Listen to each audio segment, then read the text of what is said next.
बारी रे बारी मेरे प्यारे, बारी रे बारी मेरे प्यारे। टोको टोको कर डारो यातना, ओ पार कुंज बिहारी। बारी रे बारी मेरे प्यारे, बारी रे बारी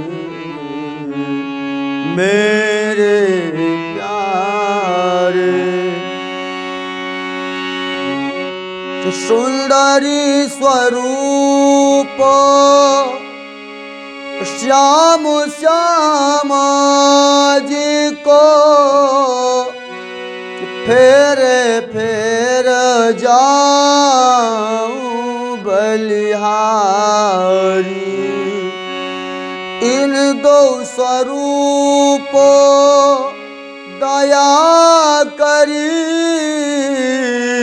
मुझ पर नजर तुम्हारी। बारी रे बारी मेरे प्यारे,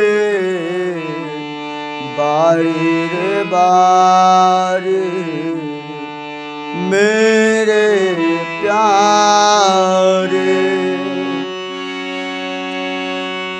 इनो जहर जिमी से कोई ननी किसा, अमल चढ़ो आती भारी। मुझे देखते सयाल मेरी, कईयो जीत के बाजी हारे। बारी रे बारी मेरे प्यारे, बारी रे बारी मेरे प्यारे। टोक टोक कर डारो यातना, ऊपर कुंज बिहारी।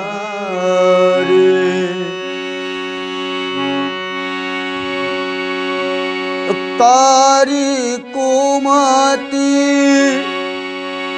कुबी कुचली, ऐसी कठिन कठोर हुनारे। आत्म मेरी निर्मल करके सहजे पार उतारी। बारी रे बारी मेरे प्यारे, बारी रे बारी मेरे प्यारे। सुंदर स्वरूप सौभाग्याति उत्तम, मुझ पर कृपा तुम्हारी। कोटि बेरी ललिता कुर्बानी, मेरे धनी जी कायम सुखकारी बारी रे बारी मेरे प्यारे बारी रे बारी मेरे प्यारे सुंदरी स्वरूप सौभाग्याति उत्तम मुझ पर कृपा तुम्हारे कोटे बेर ललिता कुर्बानी मेरे धनी जी कायम सुखकारी बारी रे बारी मेरे प्यारे बारी रे बारी मेरे प्यारे टोक टोक कर डारो यातन ओ पार कुंज बिहारी बारी रे बारी बारी रे बारी बारी रे बारी। बोलो श्री प्राणनाथ प्यारे की जय, सतगुरु महाराज की जय। सत शब्द को कोई न चिन्हे जो होए, सत शब्द को सोई चिन्हे जो होए वासना ब्रह्म। ये तो असत उलटिए खेल रच्यो है, देत दिखाई सब भरम, देत दिखाई सब भरम।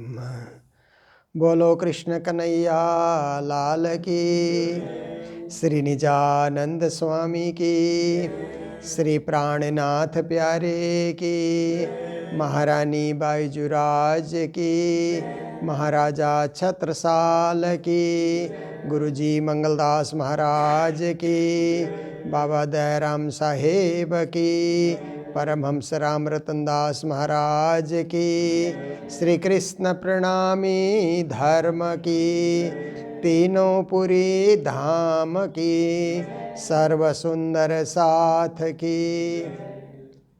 असत तिनको भरम कहिए प्रणाम। उपस्थित धर्मप्राण शिरोमणि सुंदर साथ जी, माताएं, बहनें, भाइयों, देखिए समय के साथ साथ हम लोग जी रहे हैं और समय का सदुपयोग करने की कोशिश भी कर रहे हैं। समय एक ऐसा है कि आज का दिन हमसे छीन लेता है, कल एक दिन और उपहार के रूप में देता है, पर जैसे ही कल आता है वो दिन भी समय छीन लेता है, फिर एक दिन करके देते जाता है। पर जब दिन देता है तो छीनना भी शुरू करता है सुबह से। कैसे कि आप देखिए, सुबह आप उठे, इधर उधर घूमे, आलस किया, हमारा जो अवसर है उसको तो समय छीन रहा है ना, धीरे धीरे। कुछ खाने में लगे, पीने में लगे, गपशप में लगे, तो ये अवसर समय छीनता जाता है। पर इतना है कि कल भी समय आएगा, कल अच्छा समय आएगा, पर कल भी वही होता है। आज जो हो रहा है कल से कुछ नया कुछ होता ही नहीं है।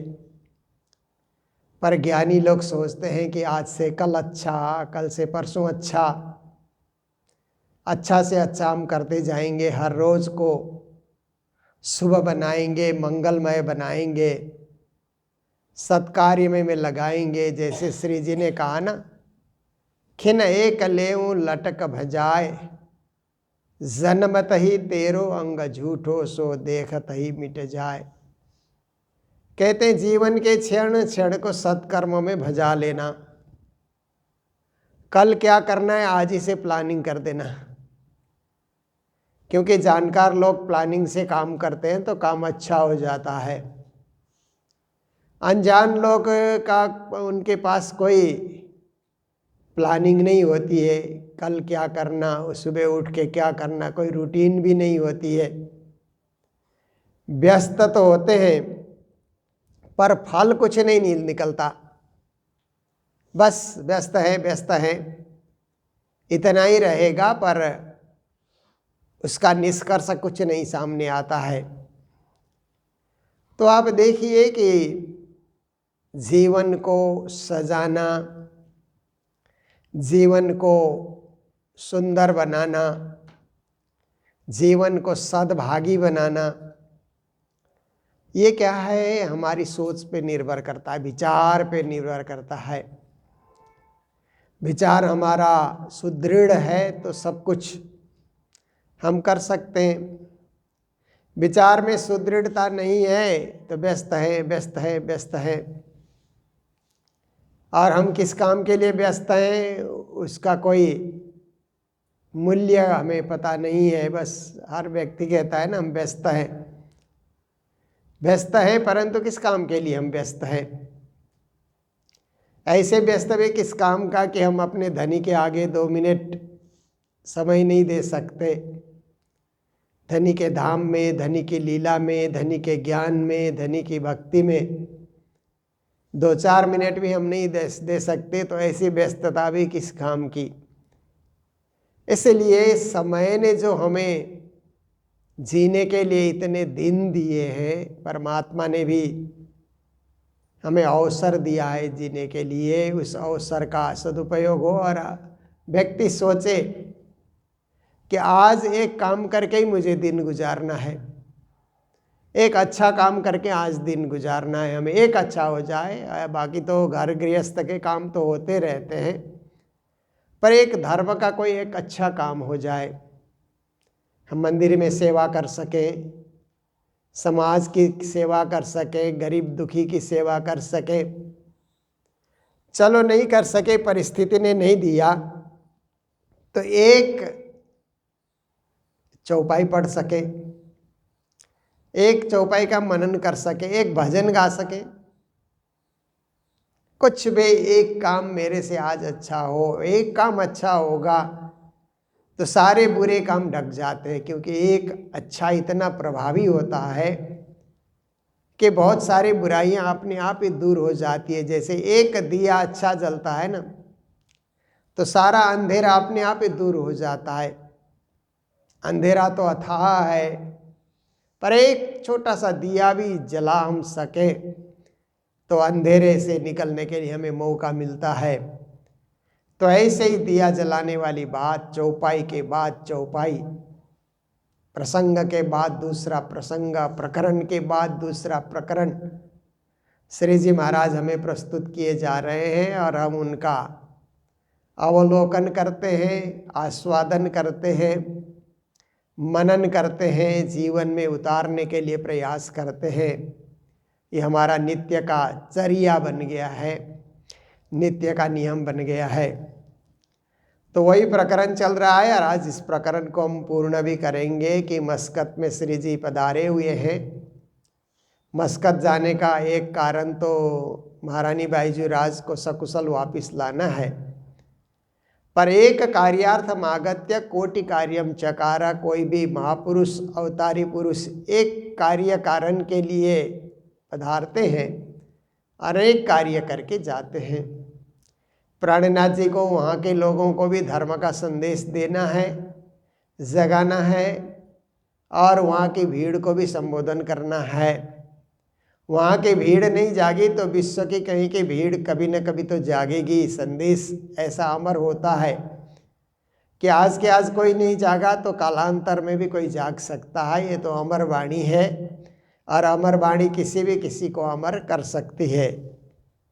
तो इसी प्रसंग में आज की चौपाई में कहते हैं, असत तिनको भ्रम कहिए, होत है जिनको नाश। असत्य हम किसको कहते हैं? भ्रम को ही असत्य कहते हैं। कभी कभी लोग भ्रम पाले रहते हैं ना। भ्रम पालने से क्या होता है कि आपके घर में है पित्तल पर सोने का भ्रम पाल करके बैठ जाते हैं ना। कभी कभी छोटे छोटे बच्चों में भी ऐसा होता है, नकली घड़ी या नकली मोबाइल माँ बाप देते हैं तो भ्रम पाल करके बैठते हैं ना, यही असली है। जैसे माँ बाप के पास मोबाइल है, ऐसे हमारे पास भी ऐसा भ्रम पाल करके बैठते हैं। तो इसी प्रकार से संसार के अंतर्गत लोग परब्रह्म नहीं है, केवल अवतारी पुरुष हैं या अनेक देवी देवता हैं या अनेक संत फकीर, मीर पीर फकीर कहते हैं ना, ऐसे लोग हैं, उन्हीं को ब्रह्म मान करके बैठते हैं, भ्रम पाल करके बैठते हैं। वास्तविकता से लोग दूर होते हैं। जैसे आजकल आप देखिए कि खाटू श्याम जी की पूजा बहुत चलती है ना राजस्थान में। तो आप देखिए वो खाटू श्याम कौन है कि वो बर्बरिक करके महाभारत में एक पराक्रमी एक शासक थे। वो महाभारत के युद्ध में आए तो इतने पराक्रमी श्री कृष्ण ने देखा कि ये युद्ध में एक तरफ हो जाएंगे तो दूसरे को जीतना मुश्किल होगा, पांडवों को भी। तो श्री कृष्ण ने क्या इच्छा है? युद्ध लड़ने की इच्छा है? कहा युद्ध लड़ने की इच्छा नहीं है, क्योंकि मेरे मुकाबले तो कोई है नहीं, युद्ध देखने की इच्छा है। तो श्री कृष्ण ने उनका सिर काट करके एक दरख्त में उनको रख दिया कि यहाँ से युद्ध आप देखते रहो, युद्ध देखने का मौका आपको मिल जाएगा। तो उन्होंने कहा इतनी बड़ी सज़ा मुझे क्यों? क्या दोष है मेरा कि इतनी बड़ी सज़ा? तो श्री कृष्ण ने कहा मैं धर्म की रक्षा के लिए हूँ, पांडवों की रक्षा के लिए हूँ। पांडवों की रक्षा नहीं होगी तो भारत के धर्म की रक्षा भी नहीं होगी, और हो सकता है कौरव पक्ष में तुम चले जाओ और उनको विजयी बना दो, इसलिए धर्म की रक्षा के लिए मुझे ये सब करना पड़ा। तो श्री कृष्ण ने कहा ठीक है, हमने एक सजा दी, पर एक है कि कलियुग में तुम मेरे ही नाम से पूजे जाओगे।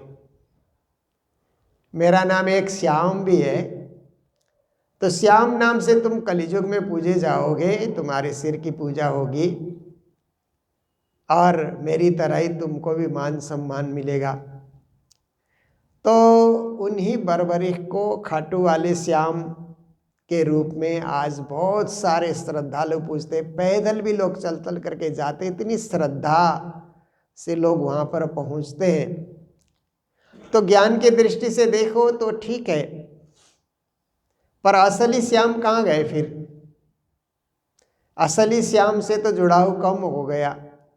जो श्याम के रूप में दूसरे उपस्थित हैं या श्याम ने जिनको शोभा दी उस तरफ ज़्यादा झुकाव हो गया, और असली श्याम के तरफ झुकाव रहा ही नहीं। इसी प्रकार से आप देखिए कि शिव जी की पूजा जहाँ होती है, साईं बाबा की पूजा है ना, वो भी एक अवतारी फकीर थे, तो उनकी तरफ लोगों का इतना झुकाव हो गया कि जो झुकाव शिव जी के तरफ उनका होना चाहिए उससे ज़्यादा उनकी ओर झुकाव वो है। असली तत्व क्या है उनकी खोज भक्त लोग करते नहीं है। तो ऐसे ही हनुमान जी को देखिए, प्रभु राम के भक्त हैं हनुमान जी, पर कई कई जगह हनुमान जी की इतनी पूजा होती है कि प्रभु राम को ही लोग भूल जाते हैं, जबकि हनुमान तो प्रभु राम के सेवक हैं। तो लोगों में ऐसी श्रद्धा आ जाती है कि असल को पकड़ना, मूल को पकड़ना वो छूट जाता है, और शाखाओं को पकड़ना या उनके अन्य अवतारों को पकड़ना, अन्य स्वरूप को पकड़ना, अन्य मीर पीर को पकड़ना, ये ज़्यादा हो जाए। इसलिए प्राणनाथ जी महाराज सबको वास्तविकता की ओर लौटाना चाहते हैं। असत तिन को भ्रम कहिए, भ्रम में कभी पड़ना नहीं चाहिए और भ्रम की खेती भी कभी नहीं करनी चाहिए। खुद भी भ्रम में नहीं पड़ना चाहिए और लोगों को भी भ्रम में नहीं डालना चाहिए। कई लोग स्वयं भ्रम में पड़े रहते हैं तो औरों को भी भ्रम में डाल देते हैं। ऐसी बात नहीं है। असत असत्य है, नकली नकली है, असली असली है, वास्तविकता कुछ और है। इसलिए वास्तविकता की ओर ही ज़्यादा ध्यान आकर्षित होना चाहिए। होत है जिनको नाश, और कई कई लोग अपने गुरु को ही परब्रह्म करके मानते हैं ना। आज भी तो आप देखिए कई कई ऐसे संत हैं कि खुद को ही भगवान घोषित करके कई रहे और दुनिया से चले गए। कई आज भी इस रूप में चेलों से पूजा करवा लेते हैं कि चलो मेरी पूजा करो, भगवान अपने आप खुश हो जाएंगे, ऐसे करके। तो वो सही नहीं है, क्योंकि वो आदमी है, मनुष्य है, पंचभौतिक शरीर धारण किया हुआ है। एक दिन दुनिया से ऐसे जाएगा जैसे साधारण इंसान जाते हैं। रोगों का भी मुकाबला करेगा, बहुत कुछ होता है। इसलिए ब्रह्म से लोगों का ध्यान भटकाना और भ्रम की ओर लोगों को डालना ये कोई धर्म नहीं है। क्योंकि जो नाश होता है, जो शरीर एक दिन नाश होकर के जाएगा, ऐसे शरीर की पूजा करा करके अविनाशी ब्रह्म, सच्चिद आनंद स्वरूप ब्रह्म की पूजा से लोगों की श्रद्धा को हटाना ये कोई पुरुषार्थ नहीं है। ये तो 14 चुटकी में चल जासे। श्री जी कहते ये 14 लोक में जो कुछ दिखलाई दे रहा है ना, जो कुछ भी सृष्टि है और जो कुछ भी लोग हमता और ममता को बढ़ाए बैठे हुए हैं, ये चुटकी में, मतलब जब अक्षर ब्रह्म चुटकी बजाएंगे तो ये सारी सृष्टि मिटने वाली है, कुछ रहेगा नहीं। यहाँ लोग बहुत कुछ नाम कमाने के लिए या पुरुषार्थ करने के लिए सोचते हैं, परंतु इसका कोई अस्तित्व एक दिन नहीं रहेगा महाप्रलय के दिनों में। यूँ कहत सुखजी व्यास, श्री जी कहते मैं ही ऐसा नहीं कह रहा हूँ। सुखदेव जी भागवत में यही बात बता रहे हैं, वेद व्यास जी भागवत में यही बता रहे हैं कि सुख व्यास कहे भागवत में, प्रेम न त्रिगुण पास, प्रेम बसे ब्रह्म सृष्टि में, जो खेले स्वरूप ब्रज और रास। का भागवत में सुखदेव और वेद व्यास ने की आवाज़ में कहा, क्योंकि दोनों की आवाज़ मिली जुली है ना भागवत में। वेद व्यास जी ने भागवत की रचना की, सुखदेव जी ने उसकी कथा की। और हमारे वाणी में क्या है कि देवचंद्र जी महाराज ने कथा की, प्राणनाथ जी महाराज ने उसको लिपिबद्ध कर दिया। दोनों बात एक जैसी है, परंतु भागवत में क्या है कि भागवत पहले लिख करके वेद व्यास जी ने तैयार किया, सुखदेव जी ने कथा के रूप में प्रभावमान उसको कर दिया, प्रसिद्ध कर दिया। और देवचंद्र जी महाराज ने पहले प्रसिद्ध किया इस ब्रह्म ज्ञान को, ब्रह्मचर्चा को। प्राणनाथ जी ने लिपिबद्ध करके इसको चौपाइयों के रूप में उसको प्रभावमान करके उसको अमर कर दिया। तो जहाँ वेद व्यास जी और भागवत सुखदेव जी भागवत में इकट्ठे आते हैं, दोनों को अलग किया नहीं जा सकता। ऐसे हमारी वाणी से भी देवचंद्र जी और प्राणनाथ जी को अलग किया नहीं जा सकता है। अनन्य भाव से दोनों ही उसमें संयुक्त रूप से जुड़े हुए हैं। तो श्री जी महाराज इसीलिए कहते हैं सुख व्यास कहे भागवत में। सुखदेव जी और वेद व्यास जी का एक साथ नाम लिया, सुखदेवा। फिर कहते हैं सुख व्यास, यूँ कहते सुख जी व्यास, यहाँ भी दोनों नाम उन्होंने साथ साथ में लिया। तो यही कि भागवत का भी रहस्य यही है कि वास्तविकता की ओर जाओ। देखिए भागवत का पहला श्लोक आता है तो सत्यम परम धीमहि, यहाँ जाकर के उस श्लोक का अंत होता है। जन्माद्यस्य यतोन्वयादितरतश्चार्थे स्वविज्ञ स्वराट तेने ब्रह्म हृदय आदि कवये मुह्यन्ति यत्सूरय तेजो वारि मृदाम यथा विनिमयो यत्र त्रिसर्गो मृषा धाम्ना स्वेन सदा निरस्तकुहकम सत्यम परम धीमहि। ये भागवत का पहला श्लोक है। जो सच्चिदानंद रूपाय हम पाठ करते वो महात्म्य का पहला श्लोक है। सच्चिदानंद रूपाय विश्वोत्पत्त्यादि हेतवे तापत्रय विनाशाय श्री कृष्णाय वयम नुमः। यो भागवत का महात्म्य है, ये भागवत की महिमा। पर मूल भागवत शुरू होता है तो जन्माद्यस्य यतोन्वयादितरतस्, इस श्लोक से शुरू होता है। बड़ा कठिन श्लोक भी है, पर इस श्लोक में अंत में कहा गया सत्यम परम धीमहि, परम सत्य का ध्यान करो। क्योंकि इस संसार के अंतर्गत तो जन्म मृत्यु भी है, और मिट्टी में जल, जल में मिट्टी, अग्नि में जो है आकाश तत्व में, या ज्योति में पृथ्वी, ज्योति में जल, जल में ज्योति, ऐसे चमक दमक दुनिया में बहुत कुछ है। परंतु सत्य की खोज करो और सत्य को अपना लो। सत्य ही ब्रह्म है और सत्य ही वास्तविकता है, ये उसका सार है। फिर जब भागवत पूर्ण होता है तो एक श्लोक आता है, नाम संकीर्तनम यस्य सर्व पाप प्रणाशनम प्रणामो दुख समनस्तम नमामि हरिम परम, ऐसा करके कि परमात्मा का नाम पहचानो और नाम का संकीर्तन करो तो सारे पाप आपके धुल जाएंगे, और सब आपके पाप ताप संताप को हरण करने वाले जो परब्रह्म हैं उनको प्रणाम करो तो मोक्ष की प्राप्ति होगी। तो इस प्रकार से सुखदेव जी और वेदव्यास जी ने भी भागवत में उसी सत्य परब्रह्म परमात्मा की खोज कराई और उनके चरणों में जाने के लिए सबको आग्रह किया। तो श्री जी महाराज भी इसी को और जोर दे करके कहते हैं कि भ्रम से निकलो और परब्रह्म की तलाश में लग जाओ।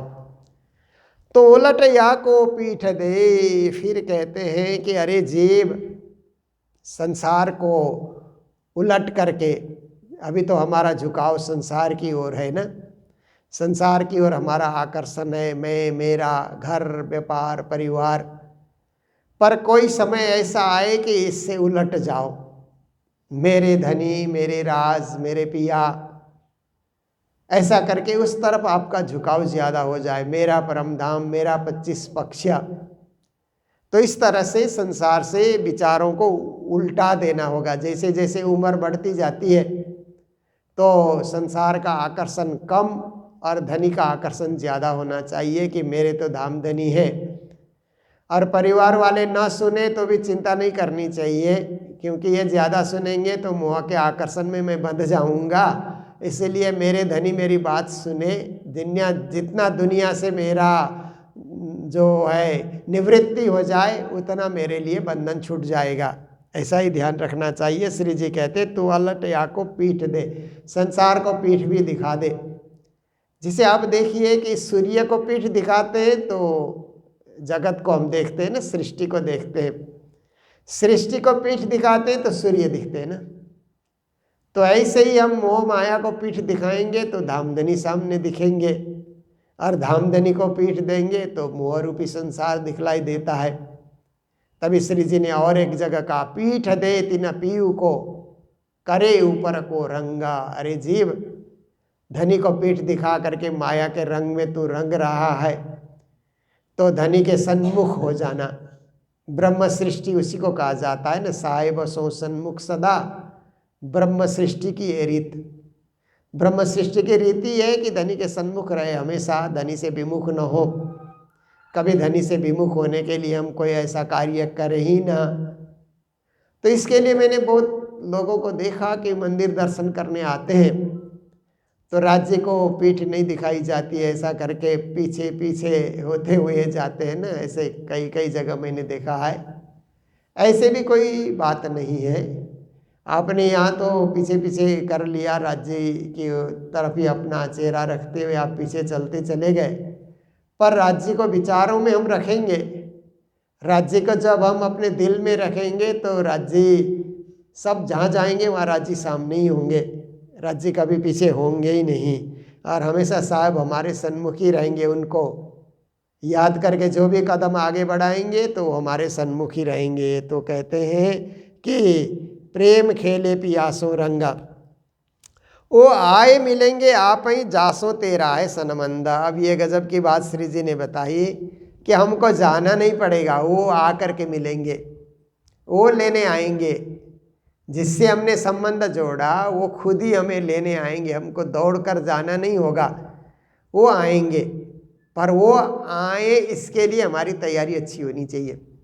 ऐसे आएंगे बोल करके घर बैठे रहने से नहीं होगा। उनके आने की पूरी तैयारी हमने अपने दिल में कर ली है तो अवश्य ही आएंगे। जैसे दुल्हन को लेने के लिए दूल्हा चल करके आता है, ऐसे ही तुम दुल्हा मैं दुल्हन, और न जानो बात इस कसों सेवा करूं सब अंगों साक्षात। ये भाव नित्य प्रति अपने दिल में हम जगाते रहें तो श्री जी ने पक्का हमारे साथ वादा किया कि वो आपको मिलेंगे मिलेंगे। जिससे आपने संबंध जोड़ा वो कभी आपको निराश नहीं करते ना। दुनिया के साधारण लोग भी मित्रता होती है ना तो निराश नहीं करते हैं ना। साधारण लोग भी कहते हैं कि मित्रता का अर्थ क्या है कि हम अपने मित्र को निराश न करें। तो साधारण मित्रता में भी लोग निराश करना नहीं चाहते। जिसने परब्रह्म परमात्मा के साथ संबंध जोड़ा वो निराश कैसे होगा। अवश्य ही उसको मोक्ष गति और परम गति परम धाम की प्राप्ति होगी। बस विश्वास दृढ़ करना बहुत जरूरी है। अब अंतिम चौपाई में कहते हैं तेरे संगी तोहे अभय मिलेंगे। कहते हैं तुम अकेले नहीं हो, हम सुंदर साथ अकेले नहीं है, क्योंकि हम तो जमातदार हैं ना। हो सैया जमातदार, परम धाम से भी इकट्ठे आए और दुनिया से भी इकट्ठे ही परम धाम में जाएंगे। पौड़सी भेले जागसी भेले, कहते हैं ना इकट्ठा परम धाम से पौड़ करके इस संसार में आए और इस संसार से जाग करके परम धाम में भी इकट्ठे हम वहाँ पर जागेंगे। तो श्री जी कहते हैं कि जब आपकी जागनी होगी तो आपके संगी ब्रह्म सृष्टि आपको मिल जाएंगे, तत्काल मिल जाएंगे। तू करे क्यों न करार, इसलिए घर के लोग छूट रहे हैं, माया का संबंध छूट रहा है। क्योंकि माया के घर में तो सब ब्रह्म सृष्टि तो नहीं होते हैं, एक ही घर में हम जी रहे हैं। परंतु हो सकता है वहाँ कोई जीव सृष्टि हो, कोई ईश्वरी सृष्टि हो, कोई ब्रह्म सृष्टि हो, कोई गारंटी तो नहीं है। क्योंकि प्राणनाथ जी ने इसीलिए आत्मा की परख नहीं की। सदगुरु महाराज आत्मा की परख करते थे तो कभी कभी क्लेश भी होता था। बिहारी जी ने जिद पकड़ लिया कि मेरी भी आत्मा की परख कीजिए, परख करनी ही होगी। और वो बालबाई भी पीछे पड़ गई कि आपके ही पुत्र हैं तो आपको परख करनी ही पड़ेगी। प्राणनाथ जी ने देखा अगर मैं भी परख करता रहूँगा तो ये नौबत मेरे सामने भी आएगी और सब सुंदर साथ जिद करेंगे आत्मा परखो आत्मा परखो। इसलिए अच्छा है कि ब्रह्म सृष्टि का लक्षण क्या है बस चौपाई में बता दो। चौपाई में जितने लक्षण आते हैं उतने लक्षण उनमें आ जाए। जैसे कहते हैं ना शादी के लिए वो 36 गुण मिलाया जाता है ना। लड़का और लड़की की शादी होती है तो ज्योतिष शास्त्र में वो 36 गुण में से ज़्यादा गुण मिलते हैं तो वैवाहिक जीवन अच्छा जाएगा, ऐसा माना जाता है। तो ऐसे ही ब्रह्म सृष्टि के गुण श्री जी ने 63 चौपाई में बताए सनंद ग्रंथ में जा कर के। उनमें से 63 के 63 गुण नहीं मिले तो भी ज़्यादा गुण मिल गए, 50% से ज़्यादा गुण हम में मिल गए। तो आप सोचिए कि आप ब्रह्म सृष्टि हैं, अपने आप को परखना है। श्री जी तो अमुक बाई है अमुक बाई है ऐसा करके हमें नहीं परखेंगे, परंतु हम अपनी भक्ति से और अपनी रहनी से हम अपनी आत्मा को परख सकते हैं। तो श्री जी कहते हैं कि तुम्हारे संगी तुम्हें मिल जाएंगे और तुम शांति से रहो, अपने कर्तव्य निष्ठ बन करके रहो। महामत मन को दृढ़ कर। फिर महामती कहते हैं जब तुमको मंदिर मिला, तारतम्य मिला, गुरु मिले, सत्संग मिला, सब कुछ मिला तो चिंता किस बात की। मन को दृढ़ करो कि हम उसी धाम के हैं, उसी परम धाम के, इसीलिए तो ये सब सुविधाएं मिल रही है, अन्यथा कहाँ मिलती। लोग तरस तरस करके भी ऐसी सुविधा नहीं पाते। जब हमारे सामने ये सब सुविधाएं उपयुक्त है तो धनी हमारे अनुकूल है और हमें ब्रह्म सृष्टि होने का वो जो शोभा धनी हमें दे रहे हैं। तो कहते हैं मन को दृढ़ कर। समर्थ श्याम भरतार, तुम्हारे जो भरतार हैं श्याम जो हैं श्री कृष्ण श्री राज जी जो हैं वो समर्थ हैं, इसीलिए तुमको भी समर्थ बनाएंगे। समर्थ की संगत से, समर्थ की सेवा से, समर्थ की भक्ति से तुम भी समर्थ बन जाओगे, तुम भी ब्रह्म के समान ब्रह्म सृष्टि बन जाओगे। इसके लिए श्री जी ने कहा ब्रह्म सृष्टि ब्रह्म एक अंगा सो तो वसत वतन अभंगा। ब्रह्म और ब्रह्म सृष्टि में कोई भेद है नहीं, दोनों अखंड परम धाम में ही रहते हैं। इसीलिए ऐसे ब्रह्म संबंध को जागृत करने के लिए हमें वाणी का आश्रय लेकर के कुछ चौपाइयों का सारांश हमें सुनना जरूरी होता है। आज भी हम लोगों ने 3 चौपाइयों का सार सुना और ये जो मस्कत का प्रसंग है 3 प्रकरण थे, तीनों को हमने सुन करके आज पूर्ण किया है। कल से और आगे का प्रसंग हम लोग सुनेंगे। तो आज के दिन जो सेवा हमें मिली है, ऐसे यहाँ पर जयंती भाई जो अहमदाबाद के हमारे श्रोता हैं, गुजरात के श्रोता हैं, नित्य प्रति ये वाणी चर्चा सुनते हैं, तो उन्होंने अपने पिताजी के 54वें पुण्यतिथि पे, हाथीभाई मोतीभाई उनके पिताजी का नाम है, तो उनके 54वें पुण्यतिथि पे भोग भंडारे की सेवा उन्होंने प्रदान की है। तो गतात्मा को भी बहुत बहुत मंगल बधाई देते हुए और जयंती जी को, उनके सपरिवार सभी को भी मंगल बधाई देते हुए आज के प्रसंग को हम यहीं विराम देने जा रहे हैं। जय जयकार के साथ बोलो सतगुरु महाराज की, श्री प्राणनाथ प्यारे की, सर्व सुंदर साथ की। तेरे संगी तो है अब ही मिलेंगे,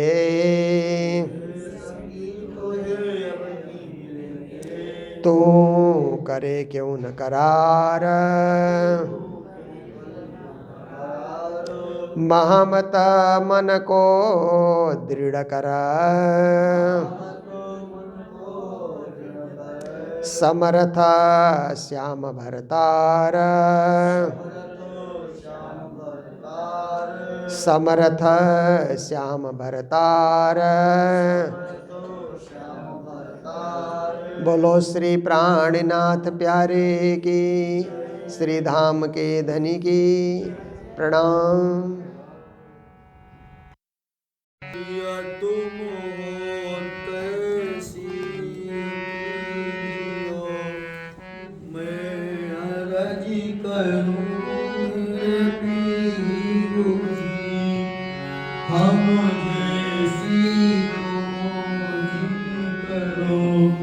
मेरा तड़प तड़प जाए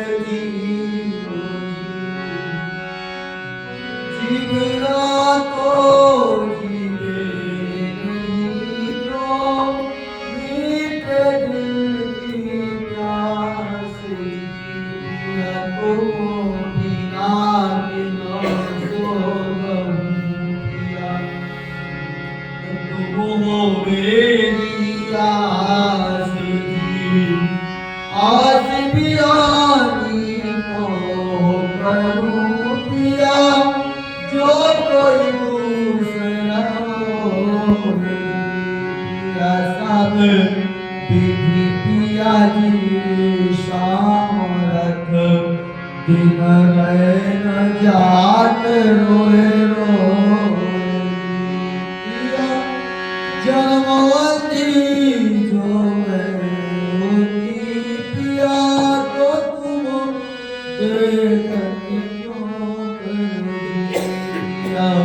जब तुम आप दिखाओगे तब देखूंगी नहीं ये पुकारी पिया मेरी सोच दिल करो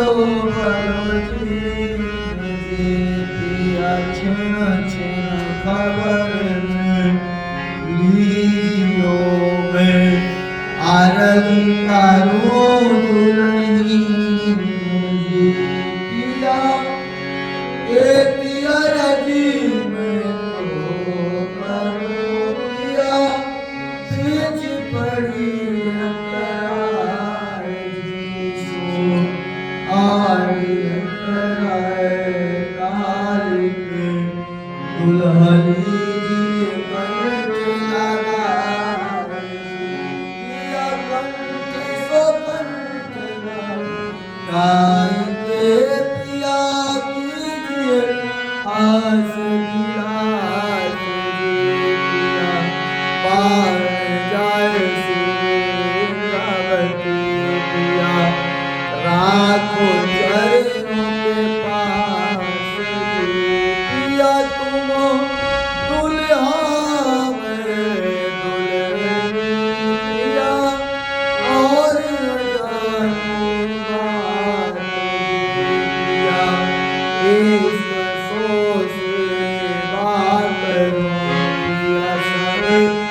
सदा सुख दाता नहीं मैं क्या करूं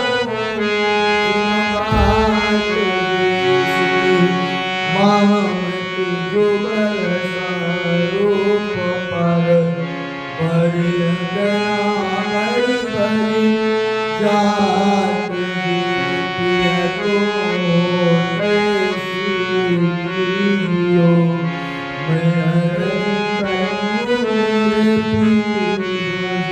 पिया हम जैसी तुम करो मेरा तड़प जाएगी मैं अर्ज करूं